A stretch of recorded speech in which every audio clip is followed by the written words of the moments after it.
Hello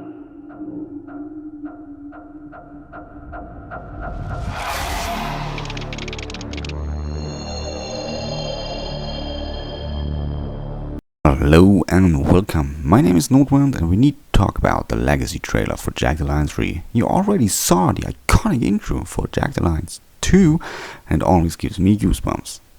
The new trailer shows us who is working on JA3 and gives us some inside infos about the development and the spirit behind the team of Jagged Alliance 3. And I think this trailer is the first sign that Jagged Alliance 3 is going to be a huge disappointment. But let's get into it. When the prospect of working on a Jagged Alliance game came up, first I was a little skeptical because of some of the games that were produced quickly just to try to make some money off the IP. But when THQ approached me and said, you know, generally I think it is great to have old veterans in your development team like Ian Curry, but I also think maybe you don't need them for a game that popular and loved like Jagged Alliance 2. Because in my opinion, everyone that played a game enough knows how to transport the so-called legacy in a new game, because you know why you liked that game and what the personality of, for example, Jagged Alliance 2 was. So I'm undecided about this, if it is good or bad. no, we want to make the spiritual successor to Jagged Alliance 2. They got my attention. I was excited. And that is great, but does he really know what changed in the last 24 years?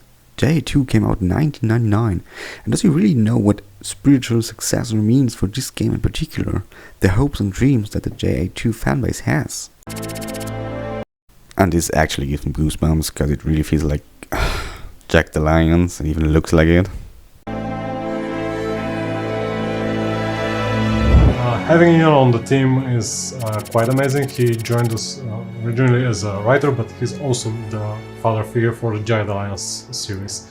Both Jagged Alliance 1 and Jagged Alliance 2 are his babies, and just even having the opportunity to meet him and now to work with him is quite exciting.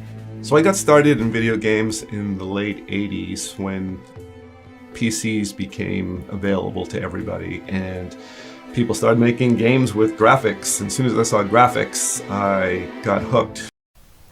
I really hope that he doesn't think graphics is an important part of the game, and I also hope he knows that graphics was never the strong part of Jagged Alliance, just talking about it has to be in 3D or not. And I started off just playing games, and eventually I got kind of fussy about the games and said, I think it should work this way, or why isn't someone making a game like this? Anyone want a chocolate-covered cashew? Well, I'm not sure about that graphics, they look kinda unpolished. So for me, a true Jagged Alliance product has got to have the following elements. It's Now listen closely. got to have a strategy layer where the player is making decisions on a grand scale. 2, it's got to have solid tactical gameplay. 3, it's got to have all the characters. Here we see new and old mercenaries, that is cool. Again, the laptop look, also cool. But as you can see, they reduced abilities and added perks. Don't know what to think about that. And at the top of the laptop, you see the mercenaries have categories. That looks a lot like less complexity and more of telling the players how to play. The interaction between the characters, and it's got to have story. And this is the point where I really need to say I worry about JA3. Sure, all the things that he mentioned are true. This is unique about JA2, and especially the personalities of the mercenaries and other characters in the game are a huge part of Jagged Alliance. But the biggest part he is missing, in my opinion, is that Jagged Alliance is a game of total freedom. There's only one task to do: free Aruku. How you do that, where you go first, which mercenaries you hire, or whatsoever is totally up to you. You can play with 20 mercenaries and go full Rambo, but could also hire and train 4 of them in a full staff squad. The freedom of the whole game was combined with a natural curiosity what it awaits you in every sector. And there were secrets everywhere. You could randomly find a helicopter pilot who helps you. It gave you an advantage, but probably many didn't find him in the first playthrough. The game was full of curious characters, events, and a freedom that gave you a hand with tutorials and quests and whatsoever. And that is what JA2 made a really good game. Feeling that you could actually do what you want and the game reacts to it. Also, it's all the little details the game had in every character, sector, or city. Nothing was needless, everything made sense. This passion for detail is what made JA2 such a success. And I think Ian Curry is really missing this out, and that's why I think it's probably gonna disappoint us as a sequel to JA2. We have enough already. If you ever hurt my darlings, I will pay someone to find and kill you. Jagged Alliance has a lot of history, a very deep legacy. There's a lot of passion in the fan base. They have kept this game alive for years just with modding.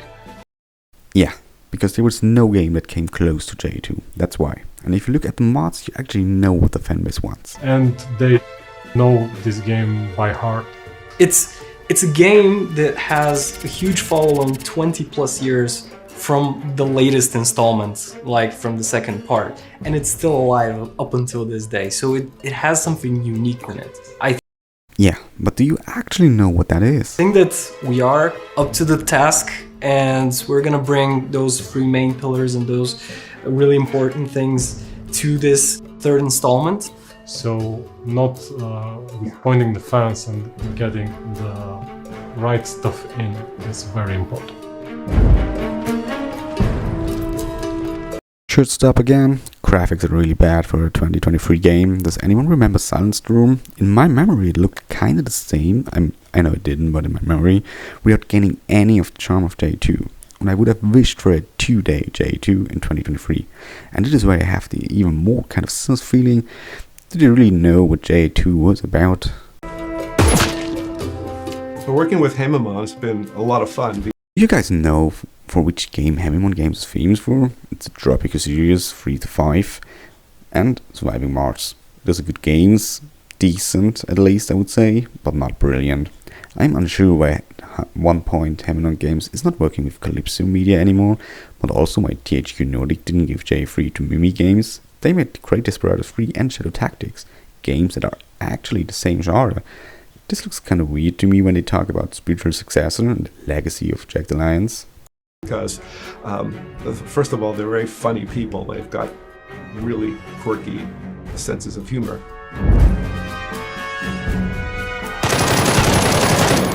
I'm not ready to die yet.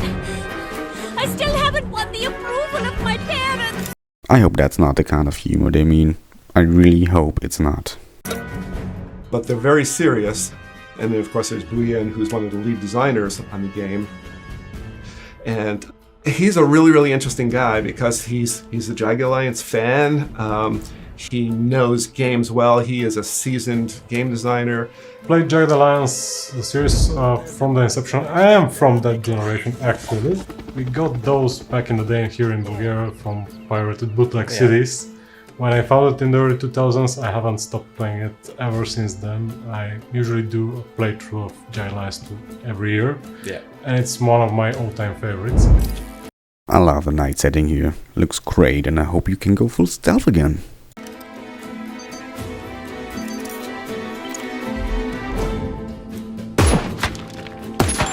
Obstacles in game development are a common thing.